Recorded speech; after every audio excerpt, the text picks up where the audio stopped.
Welcome to the Movers and Shakers podcast, where real students are doing real deals in the world of multifamily real estate. I'm Vince Gethings, the owner of the Hollowell Profits Academy.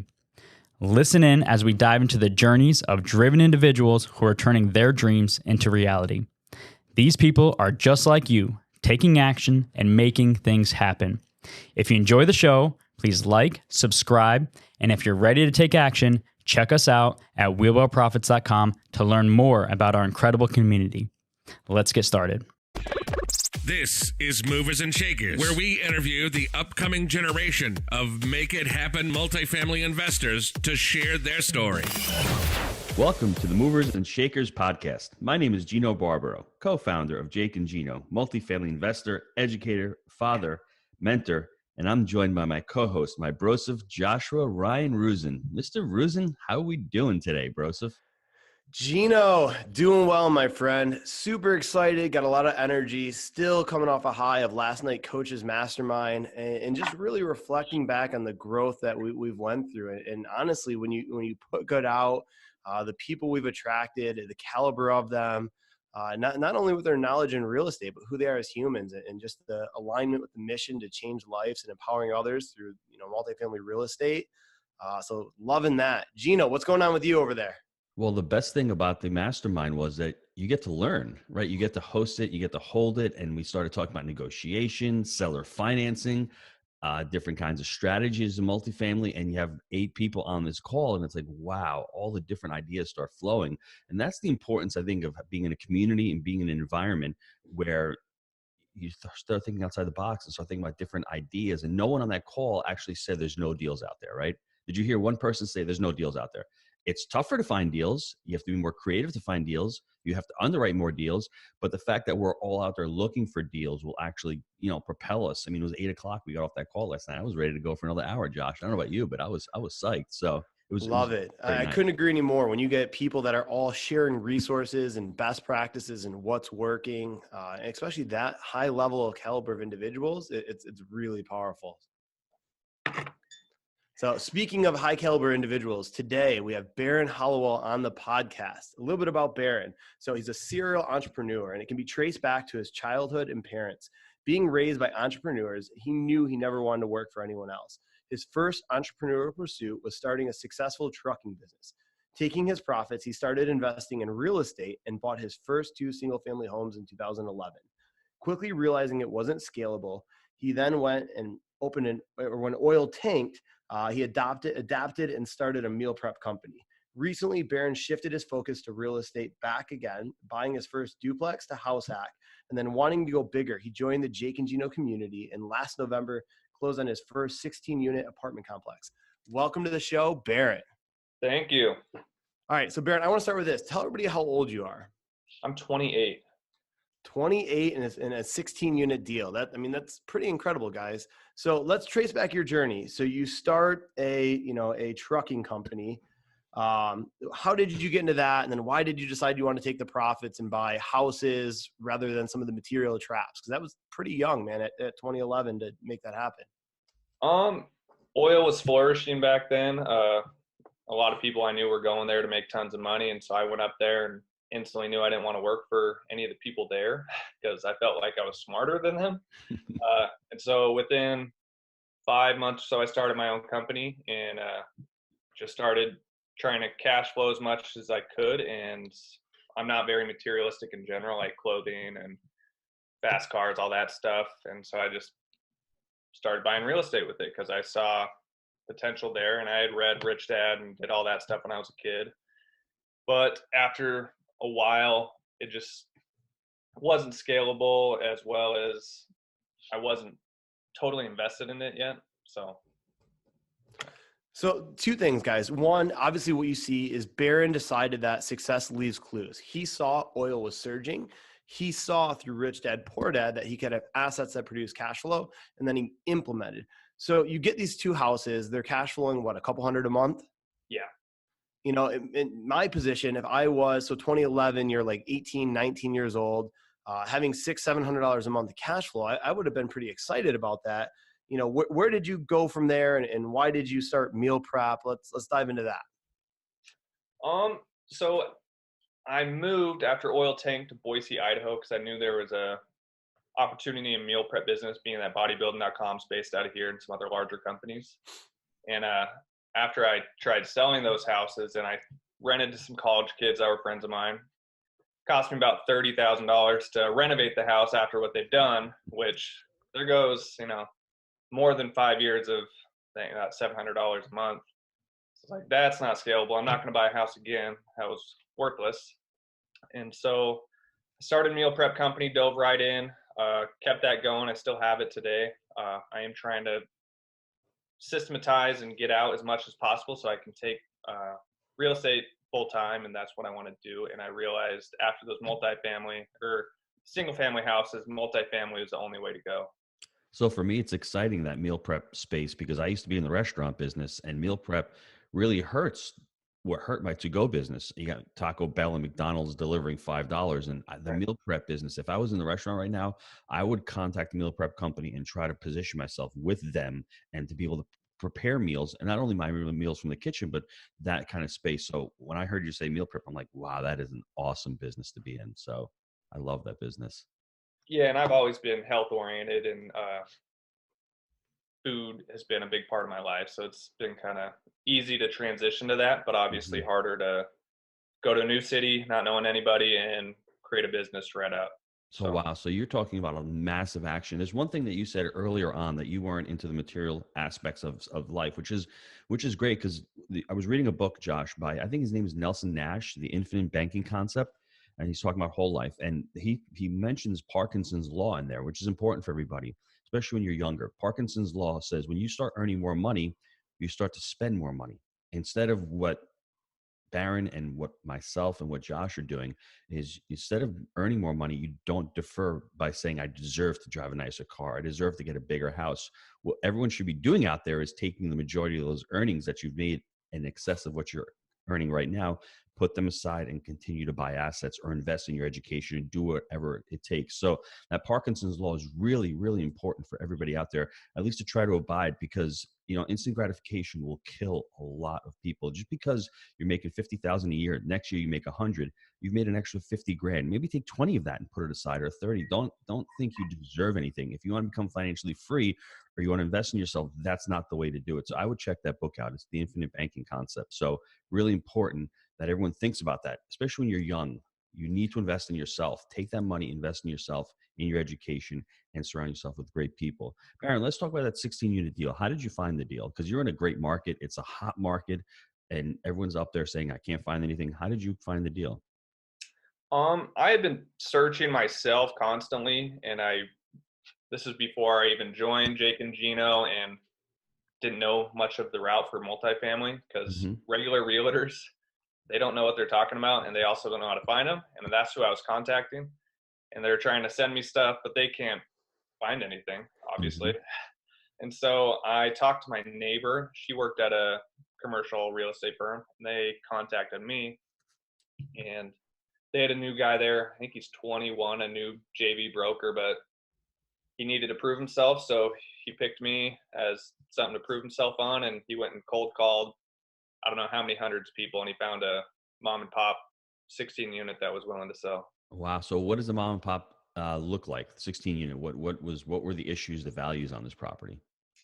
Um, there's a lot. So this guy had some rough issues, as in losing his job multiple times of ownership. So he's withdrawing all the money he could. So there's a lot of deferred maintenance. Hmm.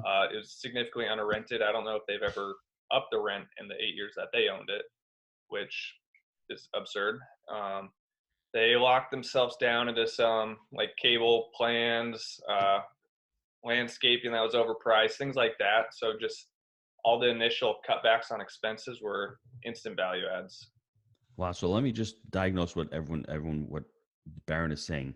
He's found the value play, and there's so many different ways to find value in a property. The first thing he said is there's income was substantially lower. So he was a mom and pop. Mom and pop have deferred maintenance.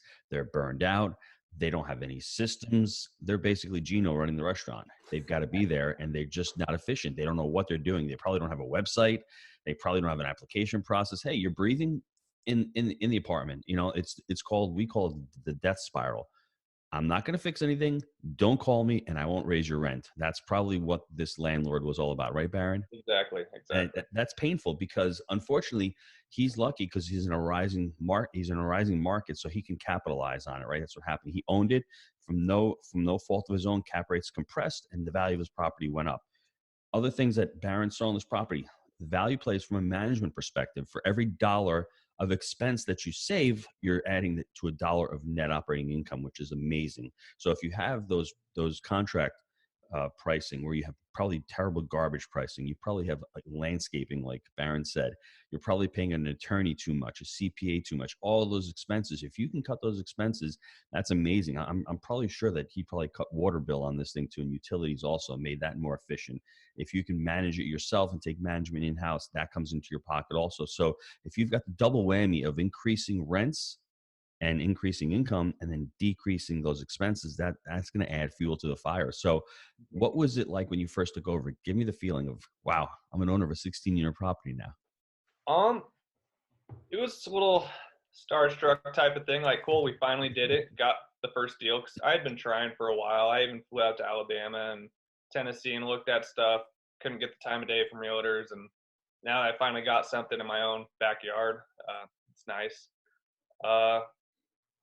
But the work that it's going to take is quite a bit, and I'm now realizing I need to get rid of that I'm a mentality, because I've been trying to do everything myself, as in the rehab on the units, the yard work, everything, just going and replacing everything. But I don't have time because I'm running my other business. Mm-hmm. I just went on a vacation, just things like that. And so I need to step back, delegate, and get things done on a more systematized method. Mm-hmm. So Baron, let me ask you a question. Why weren't you get the time of day from the brokers in the other markets? What were you doing wrong? I'm not 100% sure. I think just being out of state, and like, this is before I even actually joined here. This was last May. We flew out there, went to Huntsville, Alabama, Birmingham, Nashville, and we even went to the offices, but they wouldn't come show us anything. I don't know if it's just because we looked to JV walking in there, yet we did have the finances and everything in play, but they didn't know who we were. So obviously, if they don't know who I am, I just look like some young kid walking into an office. So there's a couple things you've probably learned with the community going forward. Now that you have a deal, you have credibility. I think the other thing is just building rapport with the brokers and just calling them up and letting them know that you really know the market well. You know naturally, you know what to look for, and just calling and speaking to as many as possible, and then just sending over a credibility book would probably help also. So going forward, that's what I would give advice to the listeners. Just don't call up brokers and just show up at their door, because they're really busy right now. They don't want to go out for a cup of coffee. They want to go out and show you property tours. So probably the best thing to do would be, you know what? When are you scheduling property tours on properties? Oh, okay, you know what? I'll fly down. Let's view the property. Let's tour the property. Probably not going to be a great deal, but that's not the point. The point is to build rapport with them and to let them know that you're going to be able to close a deal, or you have the access to capital to close that deal, and then they'll take you more seriously. And then from there, you're going to build a rapport, and then Mary, the broker, 3 months from now has got a deal on her desk and goes, you know what? I remember Baron came down about a month ago. Let me give him a call, see if he can come down, take a look at the property. I think that's the progression that that you have. Am I correct? Yeah, and I was originally talking to a commercial realtor off Bigger Pockets, and I had been back and forth. So he's showing me all these things, but only like 4 plexes, and I was like, I want to look at more like 70, 100 units, because the pricing down there is significantly better than it is here in Alabama. And so I told him when I was flying down, and he actually never even met with me. He sent his JV broker or something. She knew nothing. So yeah, I think credibility book would have gone a long way instead of him just talking to some random person on Bigger Pockets. I totally agree with that. I think there's a big lesson here for the listeners. So there's a huge difference between activity and productivity, right? So if you're not taking targeted actions, you can definitely take actions, but may not get results. You're spinning your wheels at that point. And when you spin your wheels and don't get results, you don't have momentum, and it's much easier to throw in the towel. And there is a barrier to entry to multifamily. You have to have some credibility and taken seriously, because that's how brokers get paid, is by closing a deal. So they want people that can perform and execute. So that's a huge lesson there. Are you taking the right actions in the right order in order to get results? So Baron, let me ask you on the 16 unit deal, what have you started implementing as far as turning units? Have you been able to raise rents? Have you been able to cut your expenses on this property? Yeah, I was originally going to take property management in-house, but with how busy I am, and this is the busy time of year for my business, I decided to keep the current property manager on, especially being winter. I didn't want a mass exodus of people moving out right away, and I don't Hmm. know them, things like that. And so I had to sit down with her, the property manager, and I went over things that I wanted. I want to implement rubs. She'd actually never even heard of what that was, which blew me away. But so we're now implementing rubs. So people are going to start paying all their own utilities. We're going to do move-in fees instead of deposits now, which she's never thought of that either. I think that's a huge value add because usually they never get it back anyway, so why not do it? Uh, Next, we've canceled the lawn care because we're going to hire someone else for a tenth of the price. And then I've started doing a lot of the renovations myself, and we bumped the rents. Some of them are in the low 400s, all the way up to what we're going to be renting them at is 695 plus rubs now. So we Wow, that's great. jumped it quite a bit. So Josh, this is a point where I have to stop and I have to say to myself, is it not worth joining the Jake and Gino community by that one tip? The rubs. If you don't know what rubs is, you've got to join any community. If you don't know what non-refundable move-in fees, you've got to join. If it's amazing that real estate brokers and property managers don't know these strategies, and they're not difficult strategies to implement, but if you've never been around it and you've been working in your market and you can't think outside the box, that's the problem. When people get stuck in a rut and they don't want to learn, they don't want to continue to grow their business, and they just want to continue to do it as is. Baron, you just added probably 20% to her pocket for the next year or so. You should actually ask her for a cut, because if she starts implementing it across her other properties, all of a sudden you've made this person a ton of money. So maybe I think you should get a little kickback. What do you think about I would like it. it? You should ask. You should say, hey, you know what? When I'm done with my food prep business, I'll go into the property management business, and we'll make some money together, huh? Right. Isn't that amazing? So that's another lesson I think everybody out there. Don't be intimidated by brokers. Don't be intimidated by bankers. Don't be intimidated by investors. Go in there, educate yourself, and just be open. And it's hard to find a really good commercial real estate broker out there, a multifamily broker out there, because a lot of them say they sell multifamily, but they're selling smaller units. They don't know how, they don't know what a cap rate is. They don't know what a cash on cash return is. They don't know a lot of how to manage these properties efficiently. I mean, if she was a management company and they had rents at $450 a month, that is telling me that she's not doing a good job. So that's painful for me. So what else are you looking to do for this property? What else? What are your long-term goals? You want to refinance this property? Do you want to sell it? We'll probably hold on to it for a while. I'd like to get all of them slowly renovated because a lot of them have been renovated since 1972. Still original carpet and everything, which is not a good look. Wow. And it has cinder block walls instead of the drywall on the top now. Mm-hmm. So we'd like to renovate everything, get them all up to market to what my, pro forma wants to be, and then refinance it within 6 months to a year, and then cash out and just keep the ball rolling and buy another one. So let's talk about the power of that. What did you buy it for? And then your pro forma, when everything's at market rent and expenses are reduced, what will the value be projected? And what's the time length projected to get it there?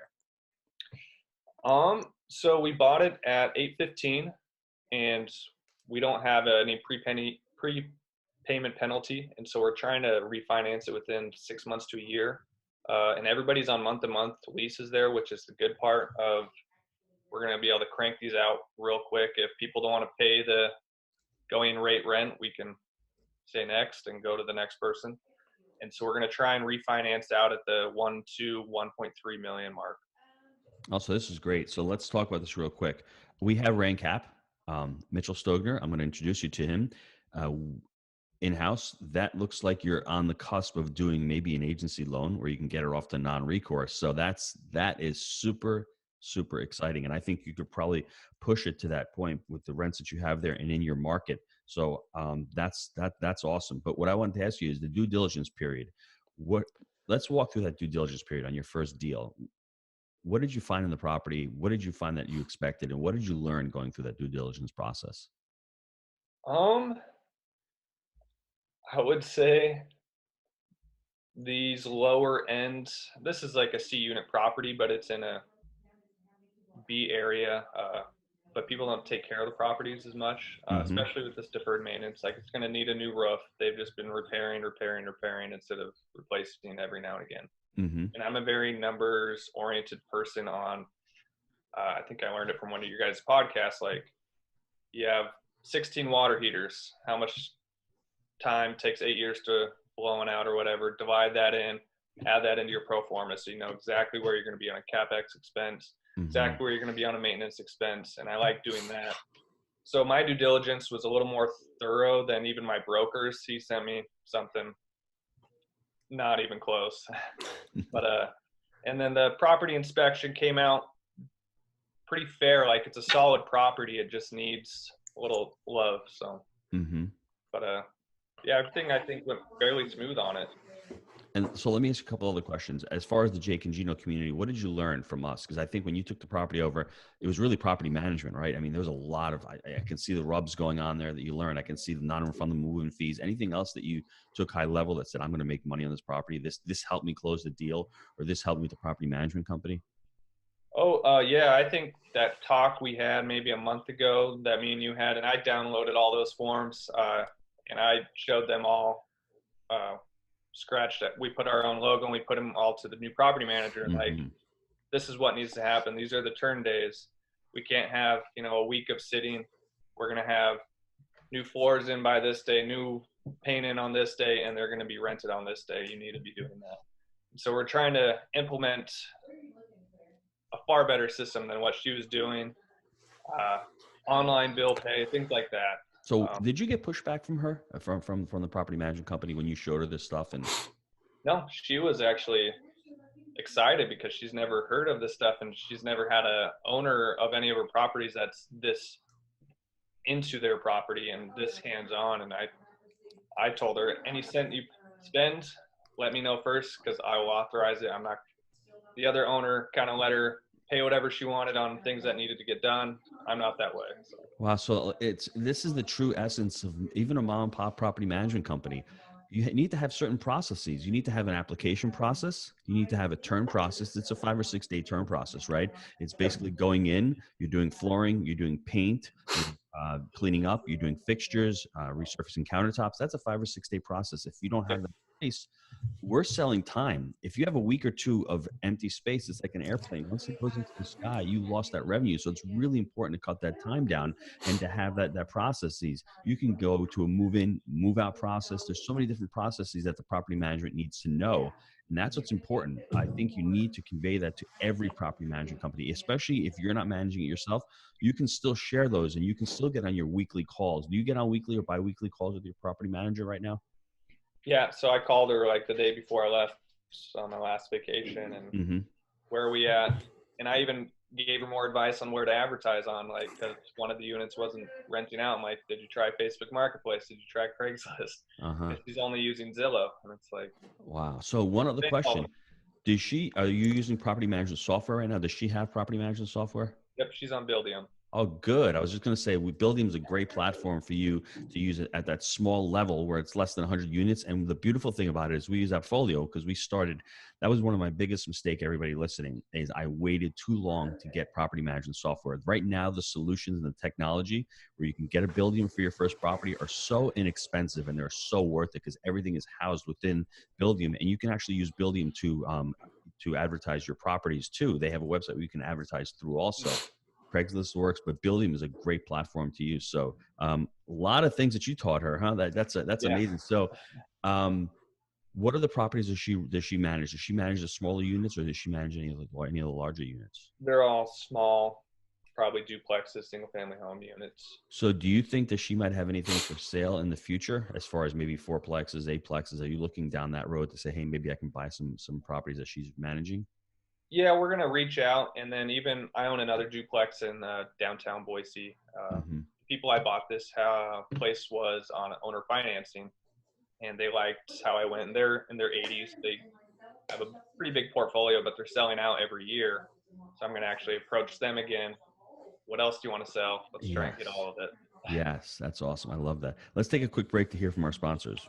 Gino, I know a lot of our listeners are wanting to take their multifamily investing business to the next level. I know that you've been hard at work helping Jake and Gino students do just that using our framework. Can you explain to the listeners how they can get our help? Guys, we've been hard at work growing our community of like-minded investors, and the results of our members has been nothing short of incredible. We're looking to grow this amazing group. What we're looking for is those who want to follow our proprietary framework that we've created: buy right, manage right, and finance right. Leverage our connections, education, and mentorship as ways to take your business to the next level. So if you're interested in finding out more about how you can become a part of our amazing community, apply to work with us at jakeandgino.com/apply. All right, Baron, I got some short answer questions here for you. So what's your favorite book you've ever read and why? I would have to say The E-Myth, and it's mainly just because I like the idea of building everything into a system. If you can create a franchisable method, then you can scale to any size you want. Awesome. Absolutely love that. What about your best habit for success and why? My best habit for success is probably just getting overly obsessive on whatever I'm into at the moment. So once I get stuck on something, I study the hell out of it and I don't stop until, I'm done with it. Love that. Going all in. I think that most people play average and they don't go all in, and then they get mediocre and average results and wonder why. So I love that. All right. So listen, there's been a ton of golden nuggets on this podcast, and I want to dive into a few of them, and I know Gino's going to add to it. So the first one is success leaves clues. So Baron at a young age saw his family be entrepreneurs, and he saw what that was able to do, realizing that he was able to start his own businesses. From there, the value of systemizing in businesses, right? It allows you to scale, even with, any business he was in: trucking, meal prep, real estate. From there, it's time and leveraging time. It is, not only having your money work for you, but other people. And that's what allows you to really scale as well. And then the difference between action or activity versus productivity, right? Doing the right actions in the right order to get results versus just taking action and really not knowing what the results are going to be. You could spin your wheels and you're not going to produce. Gino, what do you have to add to that? This could be another podcast in and of itself, right? It's amazing what happens when you make an investment in yourself and you learn what you're doing. And I think Baron just changed the property manager's business forever. I think he's taught her a few lessons that he learned, and all of a sudden her eyes are probably opened up and goes, wow, I can monetize this a different way. I can actually start creating a business where I systematize it. So I think that's awesome. There's so many different things. Baron's doing this part-time, everybody. He's only 28. He's got another business. So multifamily, you can start part-time. I started it part-time. I had my restaurant and I started buying assets with Jake on the side. It was a side hustle for me in the beginning. So don't think you have to go in all in on your first or second deal. You can do this part-time, especially hiring property management. And for Jake and I, and Baron says he's the I'm a mentality. I give him a lot of credit because IMAs don't hire property management companies, and he hired a property management company. So seeing his weakness where he's really stretched thin and says, I need help, he's light years ahead of me. It took me a good 4 or 5 years to figure that out. So that is amazing to figure out. Baron, I want to ask you one question. What does the future hold for you? What are your goals for this year and beyond in real estate? And do you want to transition into real estate full-time eventually? Yeah, I'm trying to transition into full-time. Actually, I have my other businesses up for sale, just to make this the one and only thing I'm focused on. And we're trying to have 150 units after 1 year of being with Jake and Gino. I'm at 18 right now, so we got 10 months to go. And then 1,000 is the goal for 5 years. So let me ask you, why do you want to do multifamily full-time? What is the attraction? Let the listeners know what you think the benefits are and why you want to transition into this full-time. The generational wealth aspect, also the time that it can give me back. I worked in the oil field for a long time. I lost a lot of time, but I also had those periods of vacation time. Now I'm stuck in another business. They take so much time that it's not necessarily worth that. If you were to calculate how much you make hourly owning a business, it's not what it's made up to be. Yes, I agree with that. I feel like it's so much scalable on multifamily. Great. I love that. Baron, how can the listeners get a hold of you? You can email me at baron@makocapitalllc.com. And that's MAKO capitalllc.com. Awesome. Guys, I want to thank Baron for being an amazing guest on the show and sharing his Movers and Shakers story. Now, if you want to be the next Movers and Shakers guest, email us, josh@jakeandgino.com. And if you like the show, please leave us a review. Until next time, let's make it a Movers and Shakers week, everyone. See ya. Thanks, everybody. Thanks, Baron.